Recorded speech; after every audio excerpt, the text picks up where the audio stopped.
예, 하나님의 말씀 여호수아서 24장입니다.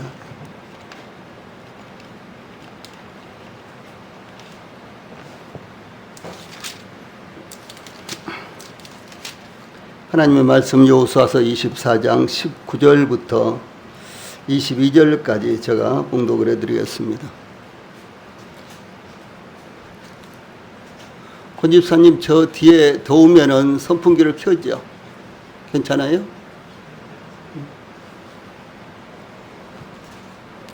예, 여호수아서 24장 19절부터 22절까지 제가 봉독을 해드리겠습니다.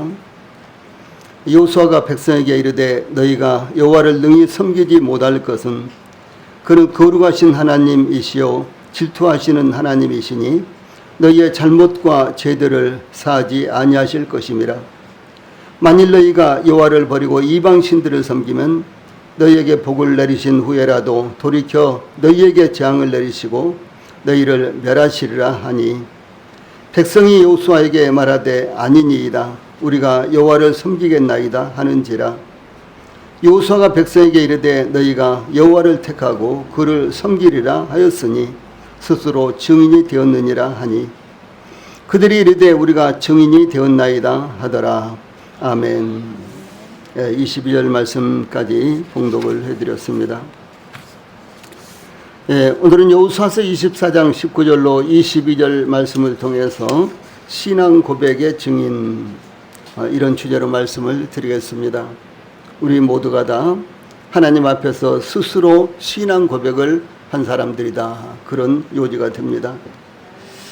여호수아는 그의 마지막 설교에서 하나님께서 아브라함을 통해 어떻게 이스라엘 민족을 형성하셨는지 증가하였습니다. 또한 이스라엘의 조상들에게 가나안 땅을 유업으로 주실 것과 그의 후손들을 하늘의 별처럼 번성하게 하시겠다고 약속을 하셨습니다.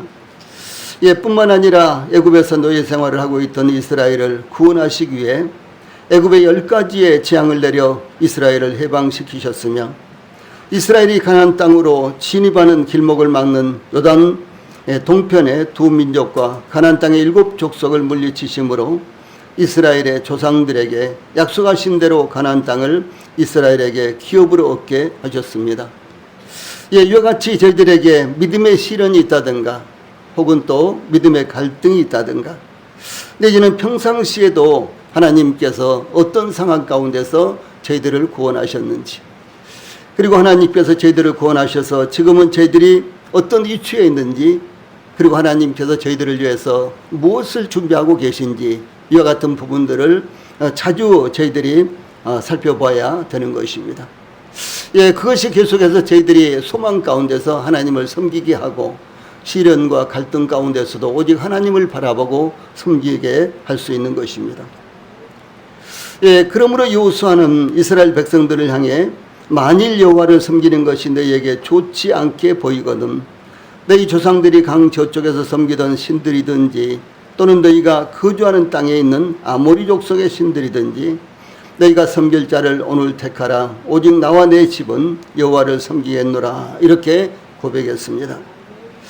그때 이스라엘은 16절 18절에 보면 우리가 결단코 여호와를 버리고 다른 신들을 섬기지 아니하오리니 그러므로 우리도 여호와를 섬기리니 그는 우리 하나님이심이니이다. 이렇게 대답하였습니다. 이어서 본문을 보면은 여호수아와 백성 사이에, 이스라엘 백성들 사이에 하나님에 대한 언약을 다짐하는 신앙 고백이 이루어지고 있습니다. 즉 어떤 상황이 오더라도 오직 여호와 하나님만 섬기겠다는 고백으로 신앙 고백의 증인이 되고 있는 것입니다. 본문 19절을 통해서 첫 번째로 하나님의 성품으로 인해서 우리가 신앙 고백을 하고 있다라고 하는 것입니다. 여호수아가 이스라엘 백성들을 향해 너희가 여호와를 능히 섬기지 못할 것은 그는 거룩하신 하나님이시요 질투하시는 하나님이시니 너희의 잘못과 죄들을 사하지 아니하실 것임이라. 이렇게 증거했습니다. 위에 있는 말씀 같이 한번 읽어봅시다. 시작. 너희가 여호와를 능히 섬기지 못할 것은 그는 거룩하신 하나님이시요 질투하시는 하나님이시니 너희의 잘못과 죄들을 사하지 아니하실 것임이라. 이렇게 증가하고 있는 것입니다. 요소가 이와 같이 증가한 것은 하나님은 완전하시고 거룩하시지만 이스라엘은 온전하지 못하며 특히 변덕이 심한 민족인 것을 여호수아가 직접 목격했기 때문이었습니다. 이스라엘은 애굽에서 해방되어 가나안 땅으로 얻은 광야 생활 중에서 10번이나 하나님을 거역했기 때문입니다. 또한 하나님께서 이스라엘을 향해서 민수기 14장 22절에 보면은 내 영광과 애굽과 광야에서 행한 내 이적을 보고서도 이같이 10번이나 나를 시험하고 내 목소리를 청종하지 아니한 그 사람들은 이렇게 이스라엘 백성들의 성품을 지적했습니다. 하나님께서 어떻게 이스라엘을 구원하셨는지, 얼마나 놀라운 이적과 기적을 통해서 이스라엘 백성들을 구원해내셨는지, 그것을 직접 보고서도 하나님을 10번이나 배반했다라고 하는 사실입니다. 이것이 얼마나 중요한 말씀이 되겠습니까? 여호수아가 이스라엘 백성들을 향해서 너희가 여호와를 능히 섬기지 못할 것은, 이렇게 언급한 것은 이스라엘 백성들에게 보다 강력한 결단을 촉구하기 위한 것입니다.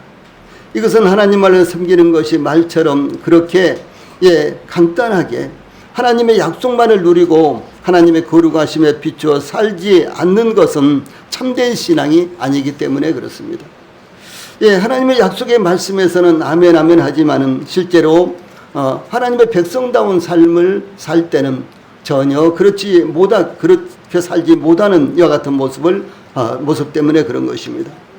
이스라엘은 인간적인 연약함 때문에 쉽게 우상 숭배에 빠져들 우려가 있었기 때문에 그들의 신앙을 철저히 무장시키고 있는 것입니다.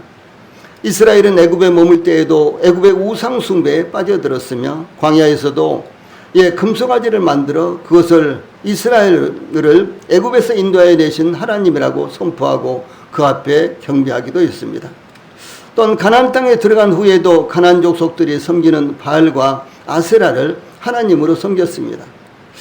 그러므로 여호수아는 이스라엘의 이와 같은 연약한 성품을 알고 뿐만 아니라 변덕이 심한 이와 같은 이스라엘 백성들의 성품 때문에 강력하게 이스라엘을 향해서 경고하고 있는 것입니다. 이 여호수아는 하나님의 성품에 대해서 19절 그는 거룩하신 하나님이시요 질투하시는 하나님이시니 너희의 잘못과 죄들을 사하지 아니하실 것임이라 이렇게 증가하고 있습니다. 하나님은 거룩하신 하나님이시요 또 은혜로우신 하나님이시면서도 또 한편 하나님은 질투하시는 하나님이시다. 이것이 성경에서 가르치고 증거하고 있는 하나님의 성품인 것입니다. 하나님의 백성들에게 하나님은 절대적인 헌신을 요구하시는 것은 그분이 바로 하나님이시기 때문에, 유일하신 분이시기 때문에 거룩하시고 그리고 질투하시는 하나님이시기 때문인 것입니다. 하나님을 섬긴다고 주장하면서 그런 주장과 반대되는 삶을 살게 된다면 하나님께서 용납하지 않으신다라고 하는 것입니다. 이 본문에 나온 대로 거룩하신 하나님은 본질적으로 피조물들과 구별되는 하나님을 의미합니다. 거룩은 구약 성경에서 가장 중심적인 요소로서 하나님이나 하나님과의 관계로 인해서 거룩하게 된 사람들과 때와 장소와 사물들에 대해서 적용되는 단어입니다. 이 사람들은 거룩하지 못합니다. 그런데 하나님과 관계를 맺을 때 거룩하다라는 이와 같은 거룩하다라는 이와 같은 말을 듣게 되는 것입니다. 또 뿐만 아니라 특별히 성막에 있는 여러 가지 기구라든가 이 재료들 이와 같은 것들은 그냥 평범하게 이제 이스라엘 백성들이 일반적인 삶을 살 때 사용하던 그와 같은 물품들이었습니다. 그런데 그것이 하나님께 드려졌을 때 거룩하게 된다라고 하는 사실입니다. 그래서 하나님과 관계를 맺으면 그것이 거룩하게 되는 것입니다. 저희들도 동일하게 죄악 가운데서 하나님의 이 멸망을 받을 수밖에 없는, 심판을 받을 수밖에 없는 그런 자들입니다. 그런데 하나님께서 저희들을 부르시고 선택하시고 저희들이 주 예수 그리스도로 말미암아 이제 의롭게 되어서 구원을 받았을 때 하나님은 저희들을 성도, 소위 거룩한 무리들, 거룩한 백성이라고 이렇게 부르신다는 것을 말씀하고 있는 것입니다. 그러므로 어떤 사물이나 사람도 본래는 거룩하지 않지만 하나님과 관계를 맺을 때 거룩하게 된다, 이렇게 증가하는 것입니다. 이 거룩은 하나님의 속성 중에 하나일 뿐만 아니라 본질적으로 하나님의 성품을 나타내는 것입니다. 또한 거룩은 하나님의 성품과 인격의 본질입니다. 이 세상에는 하나님의 거룩을 따를 것이 아무것도 없습니다. 왜냐하면 하나님은 유일무이한 지존자이시기 때문에 그렇습니다. 또한 하나님의 거룩은 천사들과 인간들과 모든 피조물들과의 구별됨을 의미합니다. 또한 하나님의 거룩은 죄에서 분리되는 것뿐만 아니라 죄에 대한 증오와 적대감을 나타냅니다.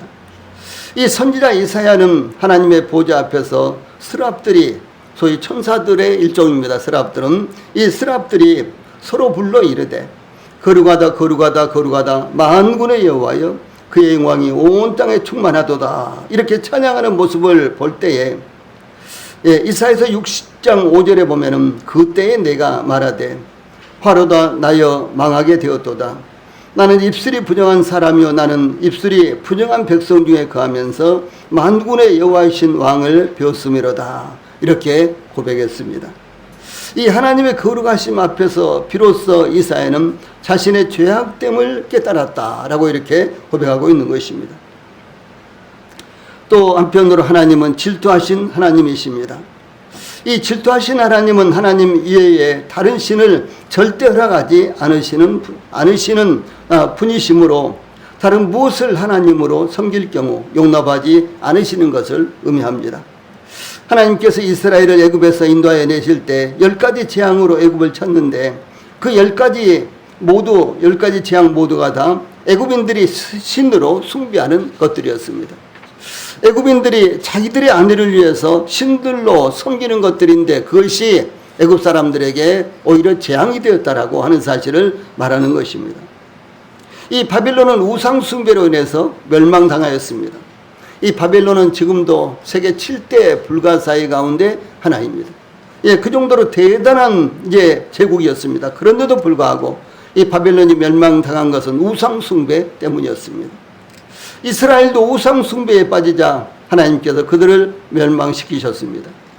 신명기 6장 15절에 보면 모세는 너희 중에 계신 너희의 하나님 여호와는 질투하시는 하나님이신즉 너희의 하나님 여호와께서 내게 진노하사 너를 지면에서 멸절시키실까 두려워하노라, 이렇게 증가하고 있습니다. 그러므로 하나님은 거룩하신 하나님이시요 은혜로운 하나님이시죠. 그런데 또한 저희들이 하나님은 질투하시는 하나님이시다라는 사실을요 마음에 둬야 되는 것입니다. 하나님의 그 거룩함이 인간에 의해서 훼손될 때 그것은 하나님의 질투로 나타나는 것입니다. 그러므로 하나님의 질투는 하나님의 영예를 보존하시려는 하나님의 열심입니다. 이러한 하나님의 열심은 행악자들에 대한 처벌이나 하나님의 백성을 위한 변호하시는 행위들로 나타납니다. 그래서 출애굽기 20장 5절, 신명기 5장 9절 등등 이제 십계명을 말씀하실 때 그것들에게 절하지 말며, 그러니까 위로 하늘에 있는 것이나 아래로 땅에 있는 것이나 땅 아래 물속에 있는 어떤 것이든지 그것을 조각하여 만들지 마라. 그리고 그것을 신으로 생각을 하고 거기에 경배하지 말라. 지금 이런 말씀이 10점의 두 번째에 나타나는데 바로 인간이 만든 그와 같은 것들 혹은 또 자연적으로 있는 것들, 이와 같은 것들을 신이라고 혹은 하나님이라고 생각하지 말고 그것들에게 절하지 말며 그것들을 섬기지 말라. 내 하나님 여호와는 질투하는 하나님인즉 나를 미워하는 자의 죄를 갚되 아버지로부터 아들에게로 3, 4대까지 이르게 하거니와. 또 출애굽기 34장 14절에서도 너는 다른 신에게 절하지 말라. 여호와는 질투라 이름하는 질투의 하나님이니라. 이렇게 말씀을 하셨습니다. 그러므로 저희들의 신앙 가운데도 하나님은 저희들을 사랑하시는 사랑의 하나님이시요 저희들에게 은혜를 부어주시는 은혜로운 하나님이시지만 또 한편으로 하나님은 질투하시는 하나님이시다라는 사실을 우리 성도들이 기억을 하셔야 되는 것입니다. 그러므로 하나님은 질투하시는 하나님이시므로 너희의 잘못과 죄들을 사하지 아니하실 것임이라 19절 마지막 부분에 이렇게 증가하고 있습니다. 여기에서 잘못과 죄들은 허물과 죄로서 일반적인 죄악이 아니라 특별히 하나님을 버리고 우상 숭배에 빠지는 죄악을 가리킵니다. 하나님께서는 하나님의 백성들이 우상 숭배의 죄악에 빠질 경우 용서하지 않습니다. 하나님께서 10계명의 제2계명에 대해서 우상 숭배의 죄악에 대해서 특별히 이렇게 말씀을 하셨습니다. 예, 제일 밑에 있는 말씀, 너는 나 외에는, 거기서부터 시작, 같이 읽읍시다. 시작. 너는 나 외에는 다른 신들을 내게 두지 말라. 너를 위하여 새긴 우상을 만들지 말고 또 위로 하늘에 있는 것이나 아래로 땅에 있는 것이나 땅 아래 불 속에 있는 것에 어떤 형상도 만들지 말며 그것들에게 절하지 말며 그것들을 섬기지 말라.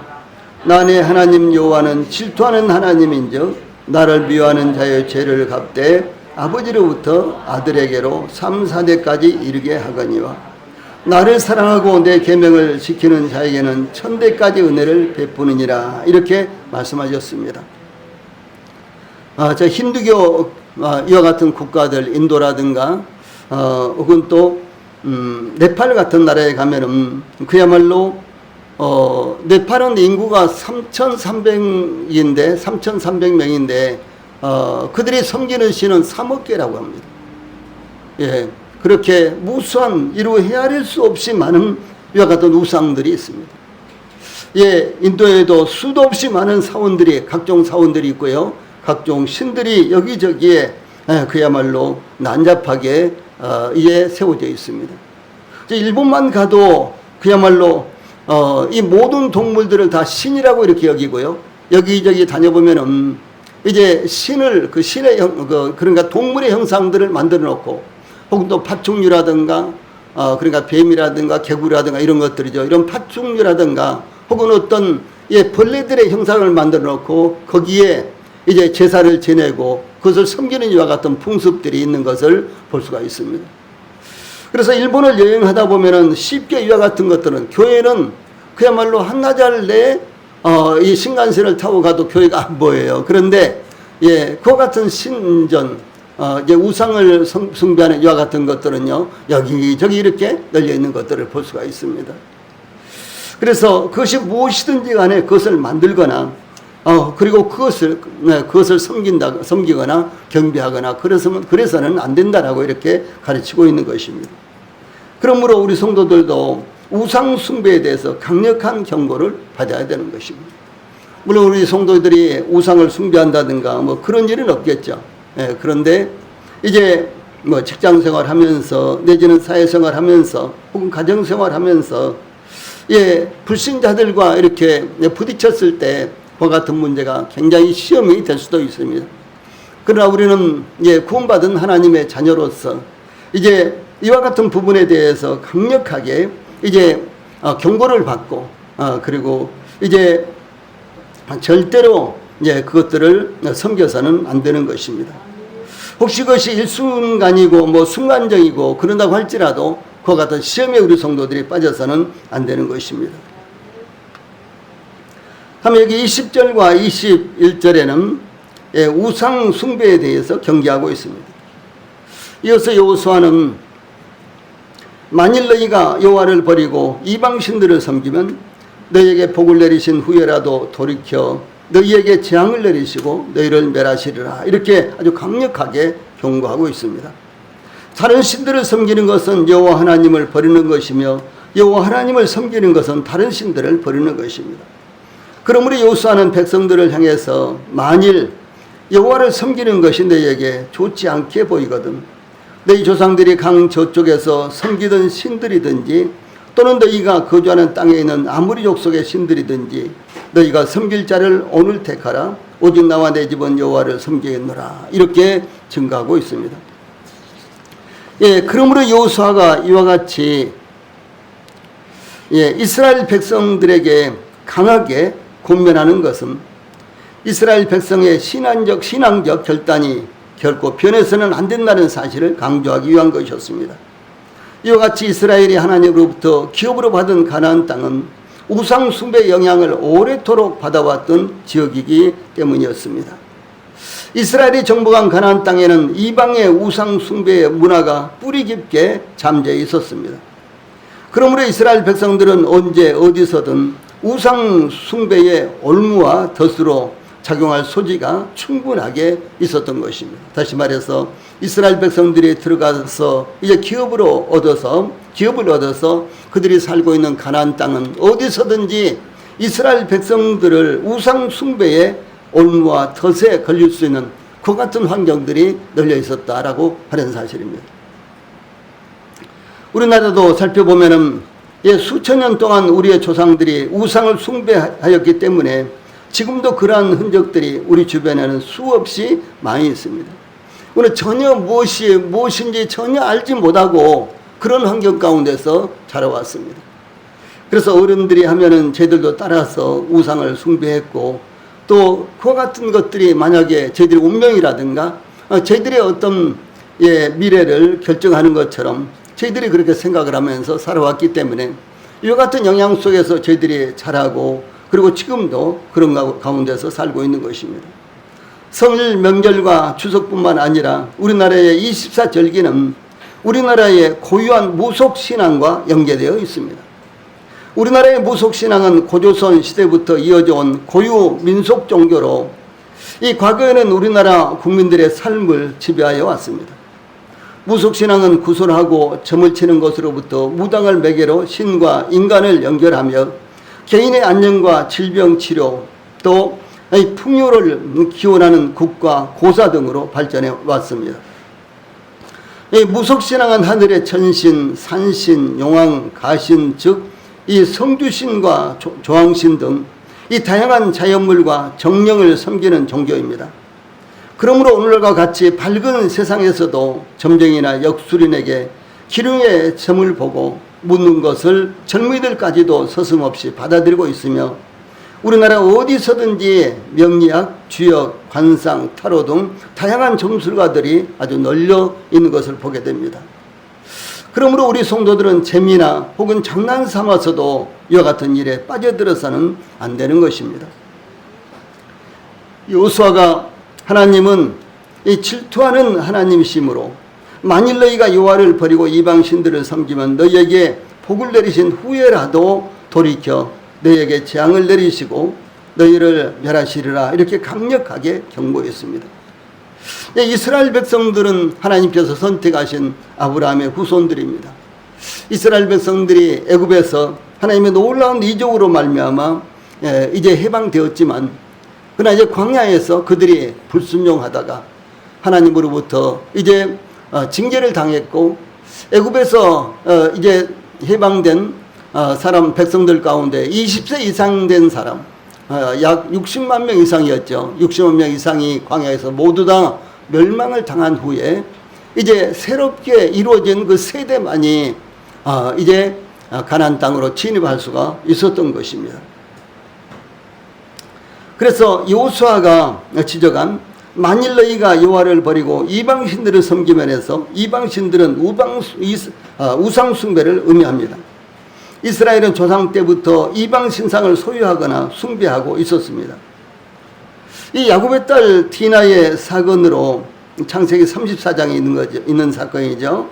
이 야곱의 딸 아들들이 이 세겜 족속을 진멸한 후에 야곱은 주변의 가나안 족속들로부터 부족의 사활이 담긴 심각한 위협을 받게 되었을 때 하나님께서 야곱에게 창세기 35장 1절에 보면 일어나 베델로 올라가서 거기 거하며 내가 내 영 에서의 낯을 피하여 도망하던 때에 내게 나타났던 하나님께 거기서 단을 쌓으라, 이렇게 지시하자 야곱은 창세기 35장 2절에 이에 자기 집 사람과 자기와 함께한 모든 자에게 이르되 너희 중에 이방 신상을 버리고 자신을 정결케 하고 의복을 바꾸라, 이렇게 지시하고 있습니다. 이어서 4절에 보면 그때 야곱 가족들은 그들이 자기 손에 있는 모든 이방 신상과 자기 귀에 있는 고리를 야곱에게 주는지라 야곱이 그것들을 세겜 근처 상수리 나무 아래 묻고, 이렇게 증가하고 있습니다. 야곱이 하란에서 떠날 때부터 야곱의 아내, 야곱이 가장 사랑하는 아내 라헬은 그의 아버지의 드라빔을 훔쳐서 가져왔습니다. 이 드라빔은 개인신 혹은 가족신 이런 의미입니다. 그런 조그만 이와 같은 우상입니다. 예, 마치 돼지저금통만큼만 이와 같은 우상이죠. 그런데 이와 같은 우상을 가족신으로 혹은 개인신으로 소유하면서 이렇게 숭배했는데 이 라헬은 그것이 굉장히 욕심이 났던 모양이에요. 그것이 자기 가족들의 길흉을 이제 이 보장한다고 이렇게 생각했던 것 같습니다. 그래서 그 아버지의 드라빔을 훔쳐가지고요 가지고 왔습니다. 그런데 여기 보니까 라헬뿐만 아니라 이 야곱의 가족 대부분이 이와 같은 우상을 숭배하고 있었다라고 하는 것이죠. 마치 개인적으로 부적을 소유하는 사람들이 가지고 다니는 사람들이 많죠. 지갑 속에 넣고 다닌다든가 후지모니 속에 넣고 다닌다든가 이렇게 개인적으로 부적을 가지고 다니는 사람들도 있는데요. 마치 그와 같이 이 야곱 그 당시에는 이 가족들이 모두가 다 각각 개인적으로 이와 같은 조그만 신상들을 가지고 다녔던 것으로 보입니다. 그런데 그 같은 것들을 모두 다 버리라. 그리고 이제 그런 것들을 버리고 자신을 정결케 하고 의복을 바꾸라. 또 뿐만 아니라 이제 그 같은 것들을 상수리 나무 아래 묻어라. 이렇게 이제 말씀하고 있는 것을 볼 수가 있는 것입니다. 그런데 이 같은 현상은 이 사사기 시대도 그러니까 요수아 이후에 이제 사사기 시대가 이제 시작이 되죠. 그래서 성경에서도 여호수아 그다음에 사사기 이렇게 나오죠. 이 사사기 시대에도 이스라엘은 이방신들을 소유하고 있었던 것입니다. 또 사무엘 시대에 이스라엘의 신앙 갱신을 위해서 사무엘이 이스라엘 온 족속에게 사무엘상 7장 3절에 너희가 전심으로 여호와께 돌아오려거든 이방신들과 아스다롯을 너희 중에서 제하고 이 아스다롯은 아세라 뭐 이런 부분이 비슷한 것입니다. 그래서 너희 마음을 여호와께로 향하여 그만 섬기라 너희를 블레셋 사람의 손에서 건져내시라 이렇게 지시하였습니다. 이스라엘 백성들 중에는 여전히 이방 신상들을 소지하고 있었다는 것입니다. 하나님께서 바벨론을 불러들여 이스라엘이 멸망하게 되었을 때도 이렇게 말씀하셨습니다. 예레미야 5장 19절 제일 밑에 있는 말씀 같이 읽어봅시다. 시작. 그들이 만일 이르기를 우리 하나님 여호와께서 어찌하여 이 모든 일을 우리에게 행하셨느냐 하거든 너는 그들에게 이르기를 너희가 여호와를 버리고 너희 땅에서 이방신들을 섬겼은즉 이와 같이 너희 것이 아닌 땅에서 이방인들을 섬기리라 하라 라고 여호와를 버리고 이방신들을 섬겼는데 그 대가로 이스라엘이 멸망을 당했다라고 하는 사실입니다. 이 북왕국 사마리아가 이 아수르에 의해서 멸망을 당했죠. 그런데 아수르는 이방 민족을 사마리아로 강제로 이주시켰습니다. 그러니까 북왕국 이스라엘이 멸망을 하자 거기에 살고 있는 이스라엘 백성들을 강제로 이제 다른 지역으로 이주를 시켰고 그리고 이제 그 땅이 비니까 다른 지역에서 또 사람들을 이방인들을 강제로 그 북왕국 이스라엘 혹은 사마리아에 강제로 이주시켰다라고 하는 것입니다. 예, 그런데 이제 그 땅에 남아있는 이스라엘 백성들 소수였죠. 그 이스라엘 백성들과 그리고 이제 강제로 이주해온 이방인들이 함께 그곳에서 거주하게 되었습니다. 그 결과 북왕국의 사마리아는 혈통적으로 혼혈민족이 되었으며 종교적으로는 혼합종교가 되었는데 예를 들어서 우리가 요한복음 4장에 보면 사마리아 여인이 나오죠. 그래서 이 사마리아 사람들은 예수님 당시에 사마리아 사람들은 지금도 사마리아 사람들이 있습니다. 그런데 지금도 사마리아 사람들은 이스라엘 백성들과 서로 상종을 하지 않습니다. 다시 말해서 이스라엘 백성들이 사마리아 사람들을 개나 돼지 취급을 해요. 그래서 서로 상종을 하지 않습니다. 그런데 예수님 당시에도 그랬다는 거죠. 예, 그런데 예수님 당시에도 그렇게 된 것은 바로 이 사마리아 사람들이 어디서 왔는지 강제 이주되어 온 이방인들과 결혼하고 그래서 혼혈이 되고 그리고 이제 또 어디서 가지고 왔는지 그 이방인들이 강제 이주를 해서 올 때 자기들이 섬기던 신을 가지고 왔는데 사마리아 사람들이 하나님도 섬기고 이방인들도 그 이방인들이 가지고 온 이와 같은 그들의 이방신도 섬기고 그랬다는 것이죠. 그래서 종교적으로도 혼합 종교가 되어버리고 마른 것입니다. 예, 그래서 이제 열왕기하 17장 29절 33절에 보면 밑에 있는 말씀 같이 읽어봅시다. 시작. 그러나 각 민족이 각기 자기의 신상들을 만들어 사마리아 사람의 지은 여러 산당에 두되 각 민족이 자기의 거한 성읍에서 그렇게 하여 이와 같이 저희가 여호와도 경외하고 또한 어디서부터 옮겨왔든지 그 민족의 풍습대로 자기의 신들도 섬겼더라. 이렇게 이제 혼합 종교가 되어버리고 말았다는 것이죠. 그래서 이제 이스라엘 백성들은 이제 귀환한 이스라엘 백성들, 에스라, 니에미야, 에스라를 통해서 이제 귀환한 이스라엘 백성들이 있었잖아요. 이제 그 스룹바벨과 여호수아 그리고 니에미야 그리고 에스라를 통해서 귀환한 백성들이 이제 이미 그곳에 자리 잡고 살고 있는 북왕국 지역에 사마리아에 살고 있는 이스라엘 백성들과 상종을 하지 않았는데, 그것이 BC 약 400년 전이에요. 그러나 예수님 태어나기 약 400년 전인데 예수님 때에도 서로 상종을 하지 않았습니다. 그 사마리아 사람과 이스라엘 백성들. 그리고 그것이 그 풍습이 이어져서요.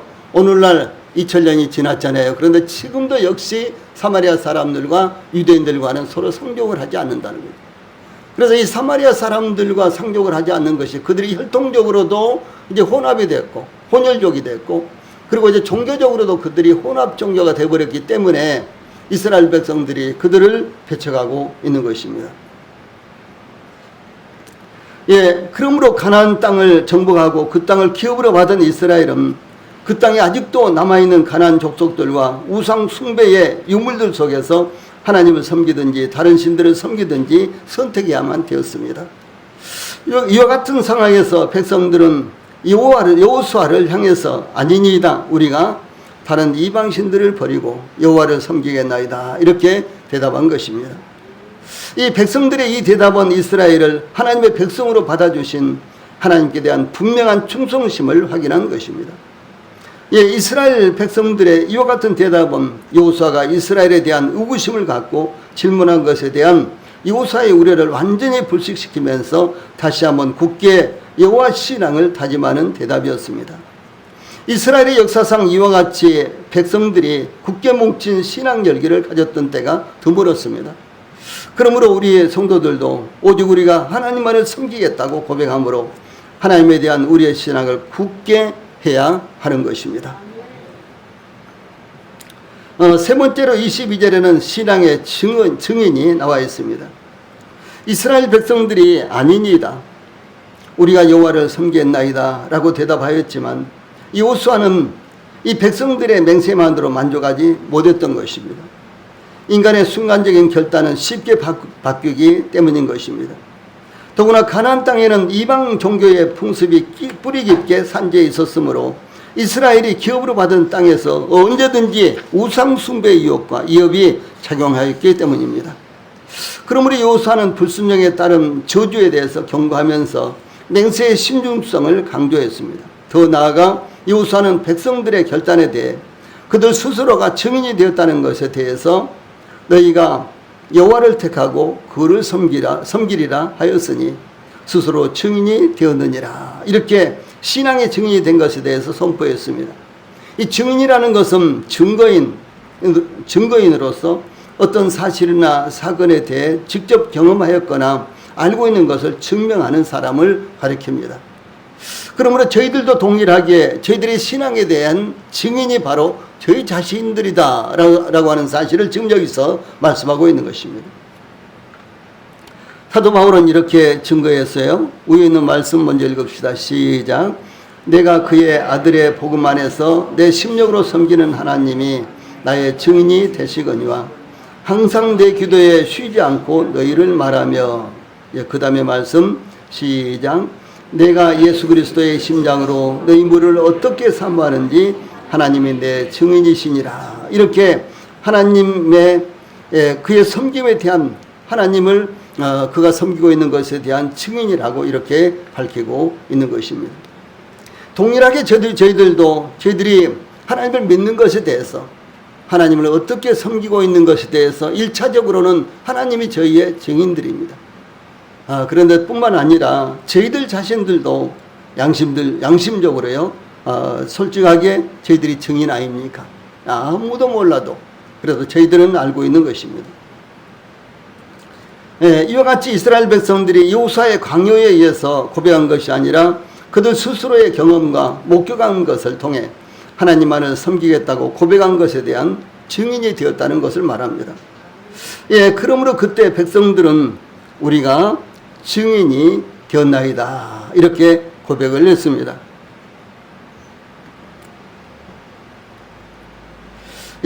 이와 같이 이스라엘 백성들의 신앙 고백은 단순히 일시적인 감정의 산물이 아니었습니다. 그들의 신앙 고백은 애굽에서부터 광야를 통과하고 요단강을 건너 가나안 땅을 정복하기까지 하나님께서 살아계셔서 역사하시는 것을 그들이 피부로 직접 느끼고 눈으로 목격함으로 얻은 확신에서 비롯된 것이었습니다.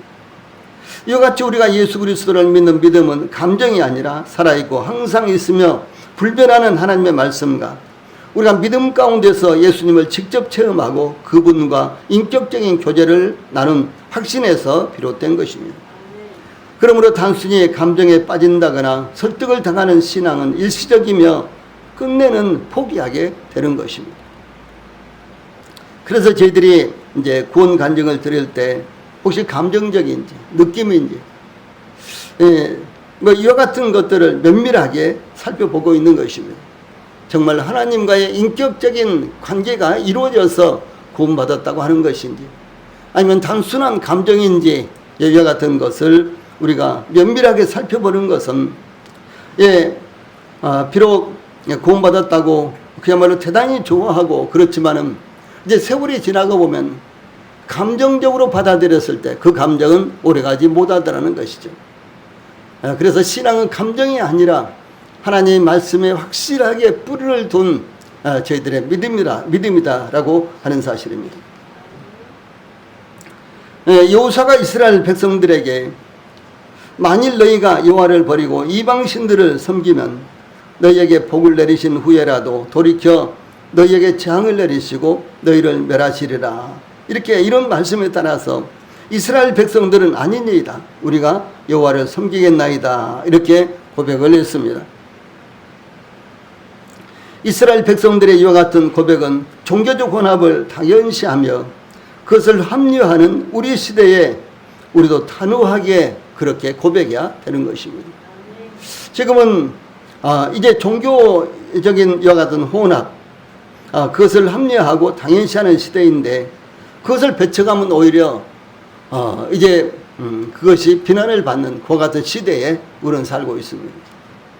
이와 같은 물결은 이 천주교로 말미암은 것인데 이 천주교는 소위 우상을 숭배하는 우상 숭배 종교입니다. 천주교를 기독교라고 볼 수가 없습니다. 이 천주교가 그렇게 전혀 이제 기독교에서 다른 종교로 이렇게 나아가면서 그들은 모든 종교를 다 포용을 합니다. 그래서 불교도 포용을 하고 이단들도 포용을 하고 천주교는 모든 종교를 다 포용을 하니까 이제 그리고 또 그것뿐만 아니라 술을 먹는다거나 담배를 피운다거나 등등 이와 같은 일도 전혀 개의치 않기 때문에 천주교에 대해서 포용력이 있다 이렇게 사람들이 생각을 하고 천주교를 소홀하는 것입니다. 지금 기독교는 우리 한국의 기독교는 굉장한 위기를 지금 당하고 있습니다. 이것은 기독교 스스로 그것을 자초한 것입니다. 그런데 한 가지 불교도 수가 아주 엄청나게 줄어들고 기독교도 그 수가 엄청나게 줄어들고 있지만 천주교만은 수가 증가하고 있다고 합니다. 이건 무엇을 말하는 것입니까? 전혀 특별하게 믿음을 요구하는 것이 아니라 그저 그 앞에 나아가면은 천주교인이 되고 그리고 하나님께서 이런 사람 저런 사람 다 이래도 저래도 받아준다는 이와 같은 그들의 교리 때문에 그렇게 변한 것입니다. 그래서 이제 천주교에서는 10계명의 제2계명까지도 지금 없애려고 하고 있다고 합니다. 다시 말해서 우상 숭배를 금지하는 이와 같은 계명이 10계명의 두 번째 계명이잖아요. 나 외에 다른 신을 내게 두지 말지니라. 이것이 이제 10계명의 두 번째 계명인데 이 계명까지도 천주교에서는 지금 없애려고 이미 오래전부터 준비하고 있다고 합니다. 비록 그러한 시대에 우리가 산다고 할지라도 우리는 단호하게 아닙니다. 우리가 여호와를 섬기겠나이다. 이렇게 고백을 해야 되는 것입니다. 여기 마지막에 있는 말씀 같이 읽어봅시다. 시작. 우리도 단호하게 아니니이다. 우리가 여호와를 섬기나이다. 아멘. 예, 찬송 부르시겠습니다.